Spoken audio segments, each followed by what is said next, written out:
একটি চ্যানেলের একটি অনুষ্ঠান নিয়ে গত কয়েকদিন ধরে ব্যাপক আলোচনা হচ্ছে এবং এই চ্যানেলটির ওই অনুষ্ঠানটি সবসময় আলোচনায় থাকে। একজনকে এর আগে মীর মুগ্ধকে নিয়ে যেটা ছিল সেটা বলা হচ্ছিল স্ক্রিপ্টেড, এবং বঙ্গবন্ধু শেখ মুজিবুর রহমানের বিষয়টাও আমার মনে হয় যে স্ক্রিপ্টেড, এবং বিষয়টা দেখবার বিষয় হচ্ছে যে হঠাৎ করে ওনার যে ইউটার্ন, এটা সে আওয়ামী লীগের সাথে যুক্ততা তৈরি করার জন্য কিনা। সেক্ষেত্রে আমি বলবো আওয়ামী লীগকে আরেকটু সচেতন হতে, এবং তারপর যখন পিনাকি সাহেব, ইলিয়াস সাহেব এবং নাজমুস সাকিব সবাই যখন তাকে ধুয়ে দিচ্ছে, তার মানে তাকে খুব কৌশলে আমার মনে হচ্ছে আওয়ামী লীগের দিকে ঠেলে দিচ্ছে, যাতে করে আওয়ামী লীগ আসলে কি ভাবছে কি করছে এই সংযুক্তিটা তৈরি করা যায়। দেখেন, সাদিক কায়েম আমার মনোজগৎ একদম পাল্টে দিচ্ছে। হ্যাঁ, মানুষের আচরণকে আমি ভিন্নভাবে এখন বিশ্লেষণ করি।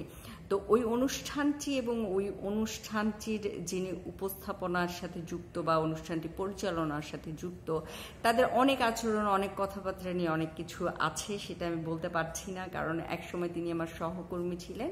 আমি অনেক কিছু, আর একই গণমাধ্যমে থেকে আসলে অনেক কথা বলাও যায় না আসলে।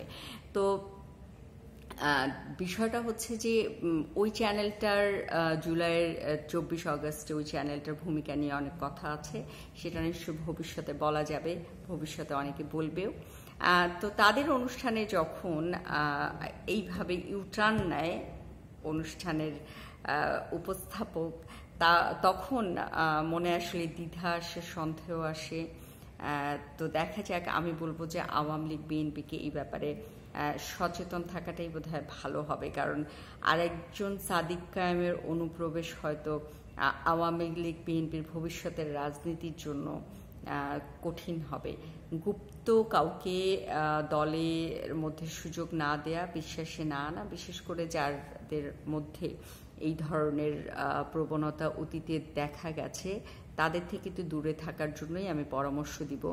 এবং একই সাথে বলবো যে দেখেন, গণমাধ্যমের কাজ করুক, মানে মানুষ যখন আপনার খুব কাছে আসতে চাইবে, চেষ্টা করবে সব থেকে আপনার দুর্বল জায়গাটাতে হাত দিতে। সেক্ষেত্রে আওয়ামী লীগের হচ্ছে সব থেকে দুর্বলতম জায়গা বঙ্গবন্ধু শেখ মুজিবুর রহমান, এবং 32 নম্বরের বাড়িটা ভাঙার মধ্য দিয়ে এটার সাথে আওয়ামী লীগের আবেগ আরও অনেকখানি জড়িয়ে গেছে। তো সেটা নিয়ে যখন কেউ কথা বলে এভাবে, স্বাভাবিকভাবেই তাকে খুব ভালোবাসতে ইচ্ছে করে, কাছে টেনে নিতে।